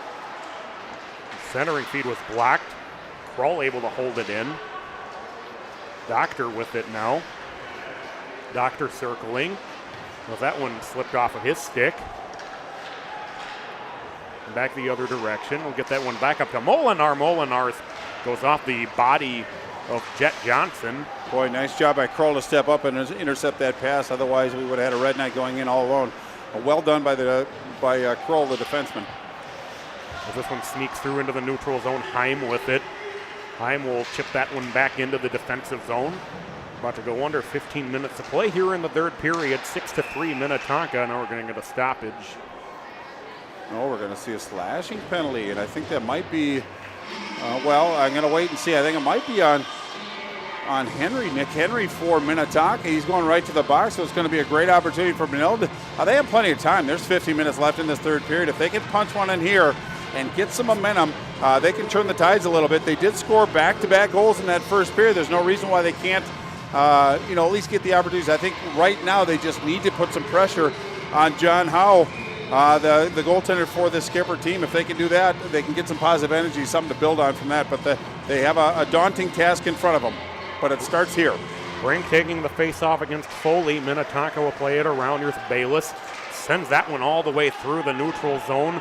Brink with Hain all the way down there. Brink showing off some of that great speed that he has, trying to catch up to that puck. But comes Hain into the offensive zone, but he gets that one poked away or off his stick. Now it's back out into the neutral zone. Benilde trying to get reset. Schweitzer will bring it into the offensive zone. He'll slow it up. Play it around toward the back of the net. Hicks will send it back the other direction. The near side corner. Got about a 5 or 6 bodies down there. Clark sends that one back up top. And there's a shot that's blocked out. It actually did get through to the goaltender. This one sent into traffic. Minnetonka coming back the other way. Heim, though, has that one taken away. Brink, though, ends up with it. Bayless, he gets tied up entering the offensive zone. Clark with it in his own defensive zone now for the Red Knights. Near side, here's Schweitzer bringing it up the near side. Gets it to Collins. Send that one all the way over to Hain. Hain will throw that one in deep. Work its way back around to Collins. Get it back to Clark at the point. It'll worm its way all the way back around to the other side of the net. He flipped into the neutral zone. It's just off the stick of Hendrickson. Clark has it in his own zone for the Red Knights. 35 seconds remaining in the power play. Clark sneaking that one up through. It'll be played around by Jordan Rue. Able to be chipped back out into the neutral zone by the Skippers. 20 seconds remaining in the penalty. Hain. That one taken away by Doctor.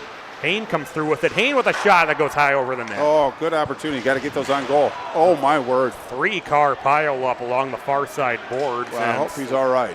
Slow to get up. He's getting up, though. That one shot in by Doctor, save at the other end by Limesand. Penalty over. Minnetonka back at full strength. Newhouse into the offensive zone. With that one back down on the near side. There's a shot into traffic. It's still loose. There's another one into traffic. Blocked. Here's Molinar back the other way. Newhouse catches up to him to prevent the rush, and this ends up going wide of the net. Well, I saw Cothey streaking in on the side. He also had Lohide up to go to Cothey, but I think the goaltender actually limited that opportunity. But nice transition by Minnetonka, and I think that was actually Ryan Elder that got taken in hard. He looks no worse for the wear, just got shaken up a little bit, so we look forward to see him back and contributing for the Skipper squad. Faceoff is going to be in the Red Knight zone, but boy, I think Red Knights just dodged a bit of a bullet right there. Minnetonka had numbers, and they had a lot of skill coming down the ice. Face-off outside the zone. So Minnetonka looking like they're just starting to wear down these Red Knights. That's exactly it, Patrick. That's a really astute observation. Red Knights haven't been challenged for this length of time by a team of this quality, so they're going to learn from this. They're going to be able to build on this, but so far they've had some struggles, some growing pains, but I think they've shown up pretty well so far. Kroll able to flip that one in deep for Minnetonka. Clark tied up behind the net. Covey down there. He'll be coming out the other direction with Clark. Clark will send it through the neutral zone, but sent the other way by Minnetonka. Molinar into the offensive zone. Here's Covey. Covey with a shot that goes off the end wall. Glass. Around to the near side. Molinar. Molinar reversing direction. His shot goes off the glass. Laid back the other direction. Kroll sent that one toward the net. Still loose out front, and he held on to by Limesand. Well, kind of a moment. It was Kroll that put a seemingly harmless shot on goal, but in trying to defend, a Red Knight changed the direction of that. Limesand with the wherewithal to get in front of that one, but kind of a trying moment. But that's Minnetonka. They're Katie bar the door style. Once they start getting their defense confident, they hold the line longer. They really make it difficult to get out of the zone. And once again, more pressure on Limesand, but he held up pretty tough. Face off loose in the circle. Here come the Red Knights back the other way, but it'll be Heim for Minnetonka, who was able to intercept that pass offside briefly. And now coming in offside is Jet Johnson. Will have a face off outside the Minnetonka zone. Well, a great effort by Jet Johnson. It just his line mate or his teammate couldn't get out of the zone quick enough, but really nice to step up and spearhead that. Good busy stick. Face off outside the Minnetonka zone. Minnetonka controls the face off in their own zone. Here's Hicks. Through center ice, try to get it to Lagerback. The Red Knights playing it in their zone, and it didn't connect on that pass. It's just a little bit more time running off the clock. The Skippers with this 3-goal lead. And the thing I like, Patrick, is they aren't really changing their game. They're playing very smart defensively, but you don't want to change your game. You're up by 3, yes, but you don't want to go into a defensive shell. Just keep playing the way that you're playing. Play responsibly defensively, but keep putting pressure on the backliners of the Red Knights, and that's exactly what the Skippers are doing right now with a 3-goal lead. As this one back into the Red Knight zone. Lagerback able to send it back out. Brink over to Bayless. Lagerback with it. As that one goes off the stick of Bayless. Now Doctor able to hold the zone. So that one back toward the back of the net. Red Knights trying to push it back the other direction into the neutral zone. As Miller will take it off of Howe. Hendrickson along the near side. Doctor, my apologies. Well, to your defense, the jersey gets tucked into the breezers a little bit and makes it a little difficult. Yeah, it looks like a 7 from there. And it's poked back toward the point area. Now there is Hendrickson on the ice. Are you sure? No, I'm kidding. Just add insult to injury. And so Red Knight's able to poke it back the other way. That one goes off the face guard. Here's Newhouse into the zone. Newhouse! Oh, penalty. Penalty coming against Minnetonka. Oh, well, that could be a follow-up penalty on Collins. They might call it continuation, but kind of a trying moment for the Red Knights. You have to play with discipline, but they're going to get an opportunity. Newhouse did a good job of really forcing them to make that play. Pretty good penalty, but no penalty shot. Didn't break free clear enough. But once again, Red Knights with 10-13 left. Again, plenty of time to go, but they kind of have to get going right here. they need something positive to happen out of this power play. They've been given a couple opportunities, and they haven't made the most of them, but they look for that to change here. But Minnetonka's got a challenge in front to pick up their teammate. But it's going to be James Miller, the sophomore defenseman, in the box. Ooh, good time for a timeout by Coach Ken Pauly, I'm sure. No sense in holding the timeouts to the waning moments of the game. Just a pretty good time to get your ones rested, get everybody refocused, just get them kind of settled down a little bit. Sometimes emotion can kind of run amok, and part of coaching is just making sure you keep the psyche proper and the focus there. And I think there are a few better than Ken Pauly at that. One of the great coaches in Minnesota high school hockey, but I'm sure he's probably emphasizing that we got to make something positive happen here and get something to build on. And Minnetonka, they didn't get burned on the last one, but they've kind of started to let the penalties creep in a bit here in the third period, Bart. It's going to be the second power play of the third period for the Red Knights. And it's not only the penalties, but why they have to take the penalties, but it was a good spearheaded effort by Newhouse on that one.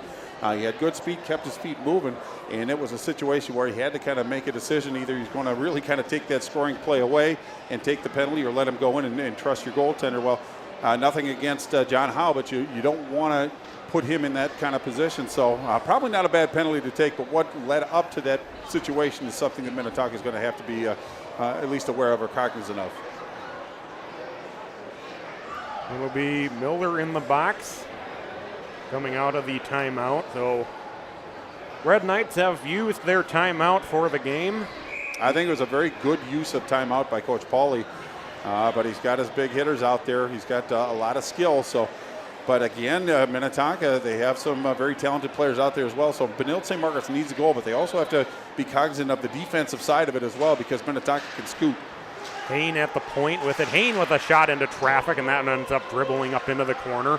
Collins and Brink will get tied up there in the corner. Here's Heim behind the net. He'll flip this one out. Nice job with the glove by Hayne. Right, speared by Gaetti. Probably an older reference than you're used to, but there are people out there that think that's funny, actually.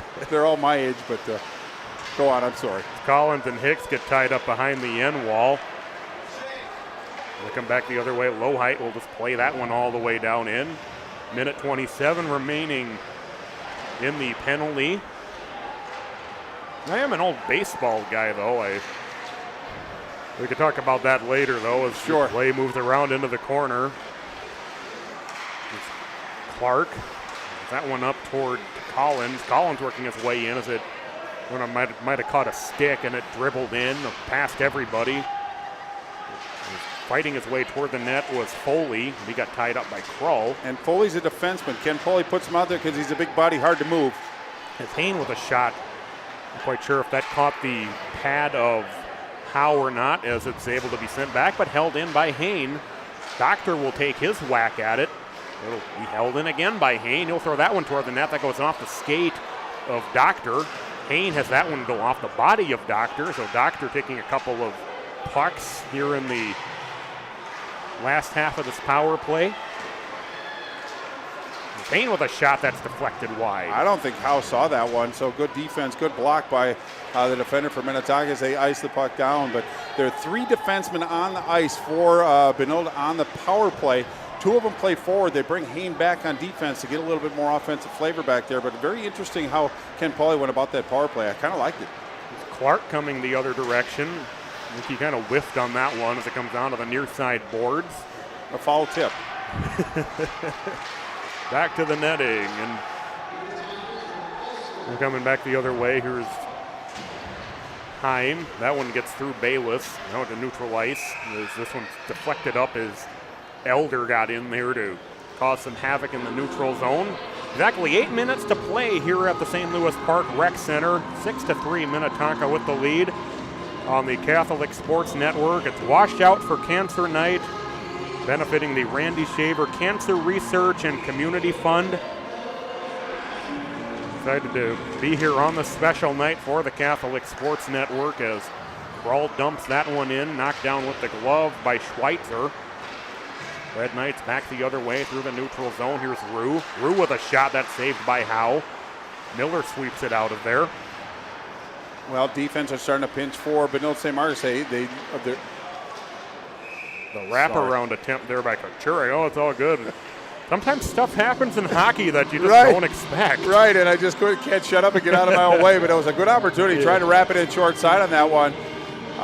But, you know, it is getting to the point now where some chances are going to have to be taken by Benilde. They're going to have to kind of float the defenseman in, but again, there has to be a rotation. You still have to cover the bases, but they're trying to pinch, put pressure on, and bottle them up in their own zone, and through that comes opportunities like we just saw. Here comes Hendrickson the other way. He'll get that one up toward Elder. Red Knights trying to push it back along the near side. Rue takes a hit as it deflects into the neutral zone. Nice play by Rue. It's Kochurek in. Kochurek lost the puck as he tried to drive toward the net. Centering feed intercepted by the Skippers. Brought back the other way by Henry. Henry will slow it up, but he'll have that one go off of his stick. He played around the net. Elder up in the corner now, and it comes loose there. Poke back toward the blue line. It's Rue up the near side. And they'll play it back toward the back of the net. Heim and Kochurek down there. Oh, and nobody was there with him. This one intercepted and brought back the other way. Here comes Elder into the offensive zone. Elder with a shot saved by Limesand. Well, it was a pretty good idea by Elder to take that shot. He was on top of the circle, had a good look at the goal, and it was Newhouse that was actually taking care of business, taking away his options. So Limesand, nice job making that save, holding onto a face-off to his left. 6:46, time is becoming more of an issue. Every tick off the clock makes the challenge even steeper for Benilde-St. Margaret, but I like the way that they kind of have been working, going about their business of late. They're taking care of their responsibilities. They're getting in the way. Their positioning is a lot better and keeping Minnetonka somewhat at bay, but they have to have better success in the dots. That's one place where Minnetonka has a market advantage tonight. Well, the face-off pushed in on Limesand. Will do it again to his left.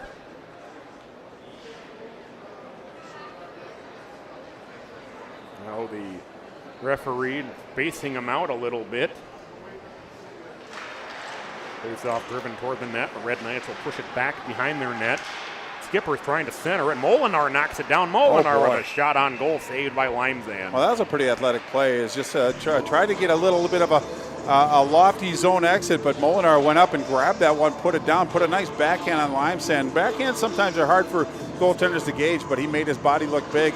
Not only made the initial save, but held onto it again. So a couple more ticks off the clock, and Minnetonka won that face-off with possession. Face-off still loose in the circle. Played behind, going to be played about. That's coming down to the near side. Heim holds it in. Cody, there's a one-timer that's whiffed on up atop by Molinar. Red Knights with it. To circle back here along the near side is Barr. Barr will send that one all the way in. Will be touched up there by. Well, that means we got a penalty. I'd have to imagine if the goaltender touched the puck. So it is going to be a penalty to Minnetonka, I believe. It's just going to be a question of who, unless. Oh, it looks like it's going to be low height that's going to go on that one. I didn't get an official call on that. Happened behind the play, but again, 6:09. We've seen funnier things happen at the high school level, but again, Benilde-St. Margaret afforded another opportunity, and having low height in the box is never a bad thing if you're Coach Ken Pauley, because he's one of those impact players for the Skipper team. But once again, Benilde-St. Margaret's another power play. They have to kind of cash one in. I think just for their own psyche. It might not have an effect on the outcome of the game, but they've been given a lot of opportunities. They have to get the puck in tight and put some pressure on John Howe, the junior goaltender for Minnetonka. I think he's actually played a pretty good game. He hasn't seen a lot of chances, but like you brought up, Patrick, the ones that he's seen have been pretty challenging, and he's risen to most every occasion so far. Might be discussing. I like the fact that the referee's talking to Sean Goldsworthy. We brought it up on previous broadcasts. Yes, it slows the game down a little bit, but it shows the respect to the coach, number one, but it allows them to kind of temper whatever emotions might tend to spill over. So it's a good way to keep control of the game by showing respect to the coach. My thoughts. Kroll controlling the face-off. He'll push it behind the net. Sent off the far side boards by Bayless, and Brink racing down to try to catch up to that one. Nice escape by Newhouse, but Brink's got some wheels. Absolutely, and we've, most of, the goals that he's scored has been more of the, get dirty variety. Is Bayless just out of reach on that pass? Well, that's one thing you'll notice about Minnetonka is they have a lot of talent, but they're not afraid to get their hands dirty and get some dirt under those fingernails. We'll try to center it to Brink, and Brink just out of reach on that one, but we would think more generating some of those goals with his speed a bit more, but it's been more him just getting down low, being in the right place at the right time. So, he can fly, but he can also get down low and do some dirty work too. It's all about positioning too. He has the speed to get to the spot. He can beat the defender to particular spots, and that's what happened on his second goal of the contest. He just beat the defender to the spot and redirected it in. Red Knights pushing it into the offensive zone. Elder will send it around. Rue with it up on the far side. He'll play it back off the end wall as a couple of players trip, kind of unrelated to each other. Well, Barr got pushed into the net. Here come the Skippers back the other direction, shorthanded. 39 seconds remaining in the power play. There's a shot saved by Limesand and a face-off deep in the Red Knight zone. Well, and that's Matt Cothe. He's logged a lot of ice time. 5 goals, 14 assists, 19 points. So another layer to this Minnetonka offense, but just came streaking up the right side, got to the right dot, put a good shot on Limesand. But again, the confident goaltender outside the blue made himself big, received that puck, narrow rebound. One thing Limesand's done very, very well tonight, he hasn't given up second chance opportunities. He makes the initial saves and then he covers it up or holds on to it. So nice job by Benilde goaltender. I mean, somebody that gives up 6 goals, he's really played quite well. And a lot of those he really couldn't help. But I thought he's turned in a pretty good performance tonight. And Payne into the offensive zone. He'll slow it down, give it to Collins on the far side. Well, that one sent kind of toward the net and ends up going behind it. Collins gets it back on the near side. Gives it back around where Foley has it. Foley will get it back over to Clark, and then it'll be tipped up and out of play. Well, he kind of sent that pass. He put Clark in kind of a precarious position because there were 2 skipper defenders in the area, so he had to make some quick decisions up and out of play. He is not a bad option at that point. Just 3 seconds left on the penalty to Low Height. So one more face-off on the power play for the Red Knights. Get it to the goal and put some heat on. But so far, Minnetonka's done a good job of defending their goaltender. Power play over. Minnetonka back at full strength. And Lagerback almost, if that pass had been about a hair out more in front of that Minnetonka player, Lagerback might have had a run at it. Here's Hicks, gets it down to Heim on the near side.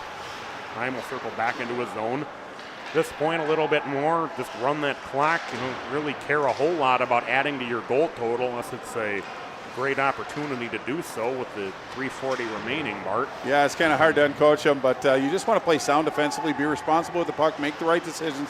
But if an opportunity comes, I'm sure that they're going to try to get Molinar his hat trick, keep up with Brink tonight.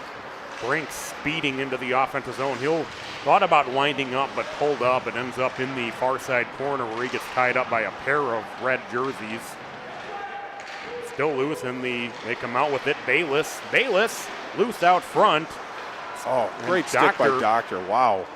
Wow, what a great play by Grant Doctor to keep that one alive out front as it's sent up into the Red Knights bench. Well, and keep in mind, and I'm probably overselling this a little bit, but they have another junior defender. His name is Josh Lutke that broke a collarbone or an upper body injury. I'm not sure about the collarbone, so don't quote me on that, but he's a really pivotal player on this back line for Minnetonka, but it's next man up. They haven't really missed a beat. Obviously, they miss him, and he's going to be back hopefully for sections, but they've done really well defending without one of their primaries. It's Molinar trying for that hat trick, and it goes up into the netting. We knew that they're going to try to feed him the puck. That's what good teammates do. But Brink, he doesn't want Brinker to have too many bragging rights over the week, so he's trying to balance the ledger a little bit. But again, nice busy stick by Benilde. They've done a good job of getting their sticks in front. They've been doing a good job of getting their bodies in front. Some of them have actually found their way. But I like the fight in Benilde. They're down by 3 minutes to go, and they're still out there mucking it up, trying to win one-on-one battles. That's what character teams do. The Red Knights break it out the other way into the offensive zone. Centering feed just out of the reach of Kochurik. And he's been one of the hot Red Knights, too. Minnetonka back the other way. And tied up on the far side is Low Height. He'll play it into the corner where Cody couldn't quite catch up to it. Turn around and send it back to Kochurik. He'll bring it into the offensive zone. Into the corner. He'll play it around the net. Minnetonka now with it, Low Height. Bank it off the near side boards. Molinar in. Molinar. He scores. Joe Molinar has his hat trick. And it's 7-3 Minnetonka. Well, he saw Cothe breaking in on the right side. There was no way he was going to give that puck up to him. But Molinar's 21st, third of the night. But, boy, he came down with speed. It was nice by Low Height to actually spot him in the neutral zone, really unprotected. And he just took his speed and went in. kind of the Red Knight defender took that pass away, let's just say, but I don't think there was any threat of Molinar giving that puck up. But he worked Limesand pretty hard, made him commit early, and put that puck in. But that's what goal scorers do. But now we're at 7-3. 2 Minnetonka players with hat tricks tonight, so a lot of good things going on for the Skippers and Sean Goldsworthy.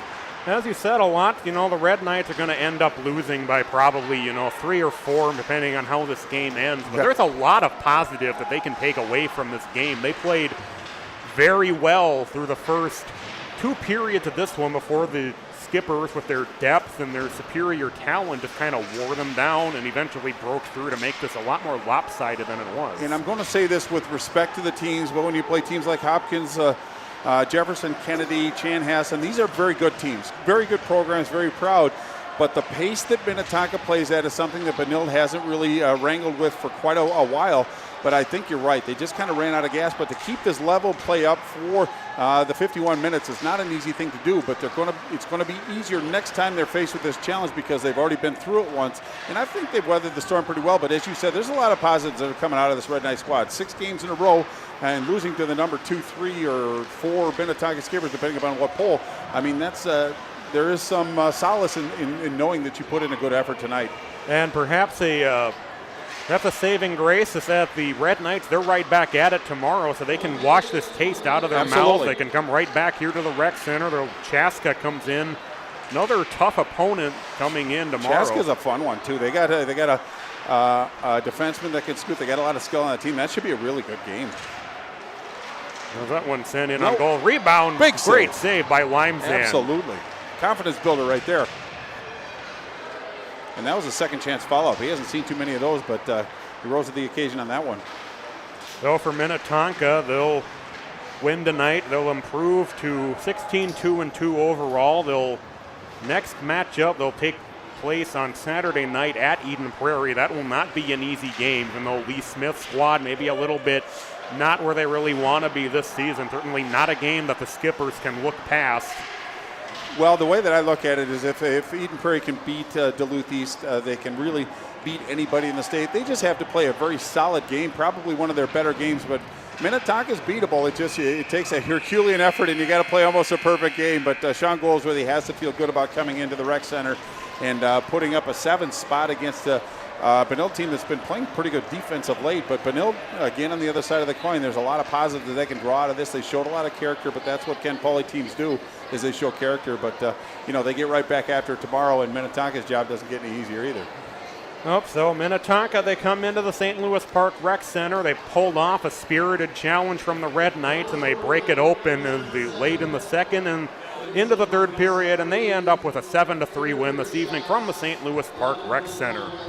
For Bart Archer and Todd Grover, as well as Brett Johnson, thank you for tuning into our doubleheader here on the Catholic Sports Network this afternoon. I am Patrick Lilia. We will be back here on the Catholic Sports Network here in this building when the Benilde-St. Margaret's Red Knights take on Chaska. JV game at 5 o'clock and the varsity game at 7. Again, right here. 7-ish. 7-ish. So sometime around 7-ish. But we will be back here on the Catholic Sports Network tomorrow night when Chaska plays against Benilde-St. Margaret's. Nice job tonight, Patrick. Thank you very much. You as well, Bart, as well as Todd and Brett. And we'll sign off from the St. Louis Park Rec Center. Once again, the final score, Minnetonka 7 and Benilde-St. Margaret's 3. Have a good night, everybody. We'll see you from here tomorrow.